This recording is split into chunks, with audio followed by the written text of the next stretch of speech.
Good morning all of you. आज का topic है सेट थ्योरी, सेट्स। तो सबसे पहले समझेंगे कि सेट्स क्या होता है, व्हाट इज सेट्स।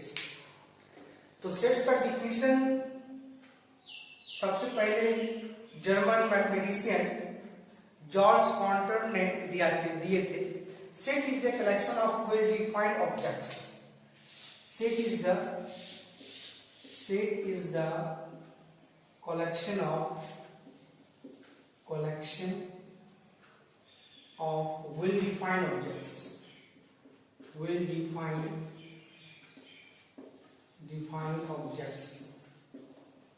objects। यहां पर एक वर्ड आता है वेल डिफाइंड। आपको मैं बताना चाहता हूं कि वेल डिफाइंड क्या होता है। वेल डिफाइंड का मतलब होता है कि किसी भी चीज का जब हम कलेक्शन लेंगे वह उसी चीज का पार्टिकुलर्स हो। जैसे लेते हैं कि कलेक्शन ऑफ एनिमल्स, तो सभी एनिमल्स आएंगे। जैसे कलेक्शन ऑफ वॉवेल्स, सभी वॉवेल्स आएंगे। कलेक्शन ऑफ नेचुरल नंबर्स, सभी नेचुरल नंबर्स आएंगे। कलेक्शन ऑफ बर्ड्स, सभी बर्ड्स आएंगे। ये मेरा हो गया well defined objects, collection of well defined objects. जैसे n लेते हैं कलेक्शन ऑफ नेचुरल नंबर, और आप जानते हैं कि natural number is starting from 1 2 3 4 5। इसमें 1 2 3 4 5 डॉट डॉट डॉट इस तरह से हम लेंगे। तो ये मेरा हो गया नेचुरल नंबर का सेट। तो सेट जो वर्ड है अपने व्यवहारिक जीवन में भी बहुत सारी चीज यूज करते हैं। जैसे हम कहते हैं बर्तन का सेट है, जैसे हम कहते हैं कि आभूषण का सेट है, जैसे हम कहते हैं ये ड्रेस का सेट है। तो बहुत तरह के सेट्स हम यूज करते हैं। जब हम मैथमेटिक्स में बात करते हैं तो मैथ्स में नेचुरल नंबर का सेट लेंगे, होल नंबर का सेट ले लेंगे, इंटीजर का सेट ले लेंगे, रियल नंबर का सेट ले लेंगे, रेशनल नंबर का सेट ले लेंगे। तो ये सारे सेट्स क्या कहलाएगा, वेल डिफाइंड कलेक्शन हो जाएगा और इसको हम सेट्स कहेंगे। अब क्वेश्चन है कि कौन सा वर्ड ऐसा है जो वेल डिफाइंड नहीं है। ये टॉपिक में हम मतलब सिर्फ शॉर्ट फॉर्म में आपको ये सारे टॉपिक्स को समझाने जा रहा हूं, ताकि आप एक रिवीजन टाइप का आपका कंप्लीट हो जाए। ज्यादा एक्सप्लेनेशन नहीं देना चाहता हूं, क्योंकि एक्सप्लेनेशन देंगे तो ये बहुत वास्ट हो जाएगा। तो सिंपली हम समझेंगे set is the collection of well defined objects.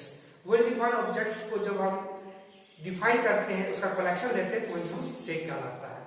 अब हम कहेंगे कि कौन सा चीज ऐसा है जो वेल डिफाइंड नहीं है। जैसे मान लेते हैं कि किसी भी, जैसे पटना शहर में जितने भी अमीर आदमी है उसका सेट्स, तो the collection of rich persons from Patna city. तो क्या रिच पर्सन जो वर्ड है वह वेल डिफाइंड नहीं है, क्योंकि कितना से हम कहेंगे वो रिच, करोड़पति को रिच कहेंगे या अरबपति को रिच कहेंगे या लाखपति को रिच कहेंगे। तो वो डिफाइंड नहीं है कि कितने धनी व्यक्ति को, कितना इनकम वाले व्यक्ति को हम रिच कर सकते हैं। इसीलिए वो कलेक्शन ऑफ रिच पर्सन जो है वो सेट्स नहीं हुआ। अगर हम कह देंगे कि collection of intelligent students in the classroom, किसी भी क्लासरूम में जो बच्चे इंटेलिजेंट हैं, तो ये डिफाइन नहीं है कि कौन सा बच्चे किस टाइप का इंटेलिजेंट है। अगर उसे हम डिफाइन कर देंगे कि कोई क्वेश्चन को अगर 10 क्वेश्चन है, 10 क्वेश्चन में 10 जो बना लेगा वो इंटेलिजेंट हो जाएगा, तो उस केस में वो सेट्स होगा। लेकिन सिर्फ कह देंगे कि collection of intelligent students is a set, it is not defined, तो ये वेल डिफाइंड नहीं हुआ, तो ये वेल डिफाइंड नहीं हुआ। अगर कहेंगे कि collection of interesting book in library, तो हो सकता है कुछ बुक ऐसे होंगे जो दूसरे के इंटरेस्टिंग नहीं हो, मेरे लिए इंटरेस्टिंग हो, तो वो भी एक तरह का सेट्स नहीं है। तो इस तरह से हम कह सकते हैं कि जितने भी एब्स्ट्रैक्ट नाउन है, एब्स्ट्रैक्ट नाउन से जो सेंटेंस बनेगा उसको हम सेट्स नहीं कर सकते हैं। तो ये हो गया आपको सेट्स के बारे में सिंपल अंडरस्टैंडिंग करना कि सेट्स होता क्या है। आप लोग को समझ में आ गया होगा। अब आई बात कि जब हम सेट्स को जब लिखते हैं, इंग्लिश के कैपिटल लेटर्स लिखते हैं, A B C D X Y attraction, इस तरह से इंग्लिश के कैपिटल लेटर लिखते हैं। सिंपल मान लेते हैं कि set of vowels, set of vowels, तो सेट ऑफ वॉवेल्स आप जानते हैं कि set of vowels A E I O U होता है, इसीलिए x इक्वल टू लिखेंगे ए ई आई ओ यू, ये मेरा हो गया सेट ऑफ वॉवेल्स का। सेट ऑफ नेचुरल नंबर्स अगर हम लेंगे तो हमें हो जाएगा 1 2 3 4 5 डॉट डॉट डॉट दिस। तो क्वेश्चन है कि सेट को हम इंग्लिश में कैपिटल टर्म लिख दिए, उसमें जो चीज आता है उसको हम एलिमेंट्स कहते हैं, इसको हम एलिमेंट्स कहेंगे, एलिमेंट्स या मेंबर्स कहेंगे। इसके अंदर जो भी चीज आएंगे ए या आई ओ यू, ये एलिमेंट्स हो जाएगा और ये मेंबर्स हो जाएगा। और जितने भी मेंबर्स हैं उसको कोमा देके लिखेंगे और लास्ट में कर्ली ब्रैकेट के अंदर ये सारे मेंबर्स को लिख देंगे। जैसे सिंपल ये सेट ऑफ वॉवेल्स, इसका मतलब हुआ कि एक्स एक सेट माने हैं जो सेट ऑफ वॉवेल्स है, और आप जानते हैं कि वॉवेल्स में ए ई आई ओ यू होता है, इसलिए हम ए ई आई ओ यू को कोमा देके लिखे हैं और इसको हम कर्ली ब्रैकेट में एडजस्ट किए। तो इस तरह से हम सेट्स को और सेट्स के मेंबर्स को लिखते हैं।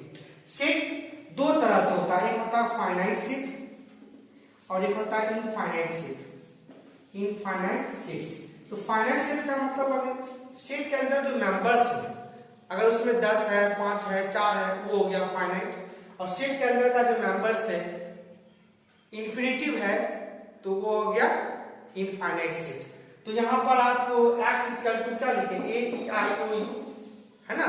तो इसमें नंबर ऑफ एलिमेंट्स कितने हैं 5, दैट मींस ये हो गया फाइनाइट सेट, और इसमें नंबर ऑफ एलिमेंट्स इनफाइनाइट है इसलिए सेट हो गया इनफाइनाइट सेट। तो आपको हम बता चुके हैं कि सेट का डिफिनीशन और सेट लिखने का तरीका, सेट को हम कैसे लिखते हैं। अब आपको बताते हैं कि सेट हम दो तरह से लिखते हैं, एक है सेट बिल्डर फॉर्म और एक है टेबुलर फॉर्म। सेट लिखने का दो तरीका है,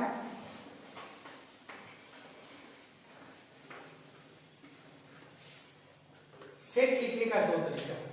पहला तरीका है टेबुलर फॉर्म, टेबुलर फॉर्म, और दूसरा तरीका है set builder form, set builder form.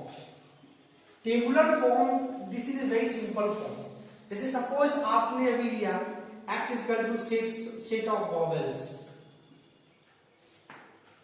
Vowels लिए तो x इज इक्वल टू हम लिख लेंगे ए ई आई ओ यू, ये मेरा हो गया टेबुलर फॉर्म। कौन सा फॉर्म हो गया, टेबुलर फॉर्म। टेबुलर फॉर्म के अंदर जितने भी एलिमेंट्स आते हैं इस एलिमेंट्स को कोमा देकर से लिखते हैं। अगर हमको सेट बिल्डर फॉर्म में लिखना होगा तो उसको ध्यान देना है, सबसे पहले इसमें वेरिएबल लेते हैं, एक वेरिएबल स्मॉल एक्स लेते हैं और ये दो डॉट का साइन देते हैं, इस डॉट को हम पढ़ते हैं सच दैट, सच दैट। इसके बाद एक्स क्या है, एक्स क्या है, क्या एक्स वॉवेल्स है तो लिख देंगे एक्स इज वॉवेल्स, वॉवेल्स। तो ये मेरा हो जाएगा सेट बिल्डर फॉर्म, ये हो गया set builder form, set builder form, ये हो गया टेबुलर फॉर्म, टेबुलर फॉर्म। तो दो तरीका से हम सेट के एलिमेंट्स को दो तरीका से लिखते हैं। एक एग्जांपल लेते हैं, सपोज एक एग्जांपल लेते हैं, a इज इक्वल टू 1 2 3 4 5, ये हो गया tabular form, tabular T form. अब इसको हमको लिखना है set builder form, set builder form. तो a इज इक्वल टू हम लिखेंगे, सबसे पहला काम x लिखेंगे, हर एलिमेंट में x लिखेंगे, इसके बाद सच दैट का साइन लिखेंगे। x क्या है, x natural number, x is natural number, natural number comma, और x का वैल्यू है लेस देन 60। तो ये मेरा क्या हो गया, सेट बिल्डर फॉर्म हो गया। तो इस तरह से हम दो तरह से सेट्स को लिखते हैं, एक सेट टेबुलर फॉर्म में और सेट बिल्डर फॉर्म में। तो आपको हम सेट लिखने का दो तरीका बता दिए हैं। अब आपको बताते हैं एक सैंपल जो काफी इंपॉर्टेंट है। तो आप यहां देखिए,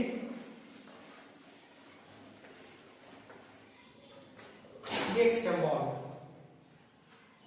सी लिखकर उसको बी से काटते हैं, इसको करते हैं belongs to, belongs to, belongs to पढ़ते हैं। ऐसे इसको एप्सिलॉन भी कहा जाता है, जो एक ग्रीक सिंबल है एप्सिलॉन। इसका मीनिंग क्या होता है, suppose A is equal to set 1 2 3 4 5, A is equal to set है, इसमें 2 जो है 2 एलिमेंट्स ए में बिलोंग कर रहा है, एक एलिमेंट से, इसलिए यह इस तरह के सिंबल देते हैं। 3 जो है ए में बिलोंग कर रहा है, इसलिए यह इस तरह से हम बोल देते हैं।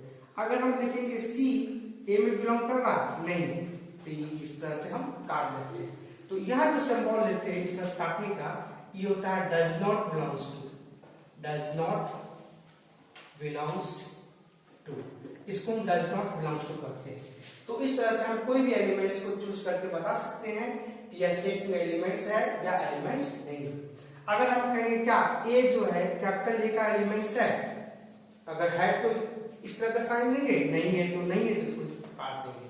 तो ये हो गया डज नॉट बिलोंग्स टू और ये हो गया बिलोंग्स टू। इस तरह से हम एलिमेंट्स, किसी भी सेट के एलिमेंट्स को हम दिखाते हैं कि एलिमेंट्स का सेट है या नहीं है। अभी हम कुछ एग्जांपल्स लेने जा रहे हैं जिसके माध्यम से आपको हम सेट बिल्डर फॉर्म और टेबुलर फॉर्म को कन्वर्ट करते हैं। सपोज एक एग्जांपल लेते हैं,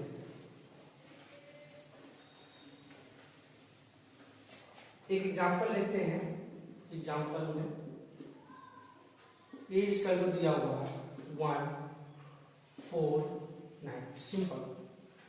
तो इस यह हो गया टेबुलर फॉर्म, इसको चेंज करना है सेट बिल्डर फॉर्म। कैसे चेंज करेंगे? ए इक्वल टू, हम आपको बता दिए थे जब भी सेट बिल्डर फॉर्म में चेंज करना होगा तो हम एक्स लेंगे। सबसे पहले ब्रैकेट में क्या लेंगे? एक्स, एक्स के बाद सच लेंगे, इसके बाद फिर एक्स लिखिए, एक्स लिख लीजिए। एक्स है क्या? X is square number, x is square number, square number. X एक स्क्वायर नंबर से और एक्स बराबर है एन स्क्वायर, एक्स बराबर है एन स्क्वायर। और जहां एक्स का वैल्यू है ग्रेटर देन इक्वल टू 1 और लेस देन इक्वल टू 3, ये कंडीशन है। इस कंडीशन को समझते हैं। एक्स का मान 1 लिखेंगे, यहां पर हम एन लिखते हैं। एन का मान अगर 1 देंगे तो 1 एक्स का वैल्यू 1 स्क्वायर, दैट मींस 1 आएगा। एन का मान 2 देंगे, x equal to 2 square, that means 4 आएगा। एन का मान 3 देंगे तो एन स्क्वायर, दैट मींस 3 आएगा। तो ये मेरा हो गया टेबुलर फॉर्म, टेबुलर फॉर्म, और ये मेरा हो गया सेट बिल्डर फॉर्म। तो इस तरह से हम कन्वर्ट करके टेबुलर फॉर्म को सेट बिल्डर फॉर्म को। अब आप क्या करेंगे? अपनी किताब निकालेंगे एनसीईआरटी का और आरएसएफआर का जो फर्स्ट एक्सरसाइज 1A है और एनसीईआरटी का 1.1 है, उसमें आप कोई भी क्वेश्चन को देखेंगे तो वो आपको बिलोंग्स टू वाला क्वेश्चन रहेगा और सेट बिल्डर फॉर्म को टेबुलर फॉर्म में चेंज करना, टेबुलर फॉर्म को सेट बिल्डर फॉर्म में कन्वर्ट करने के लिए बताया गया है। और आपका हर क्वेश्चन जो है आसानी से बन जाएगा। अगर जो भी क्वेश्चन में डाउट हो तो क्वेश्चन नंबर एनसीईआरटी आरएसएफआर का हमें सेंड कर देंगे हमारे व्हाट्सएप नंबर पर, तो मैं आपको उसका आंसर बता दूंगा। ओके।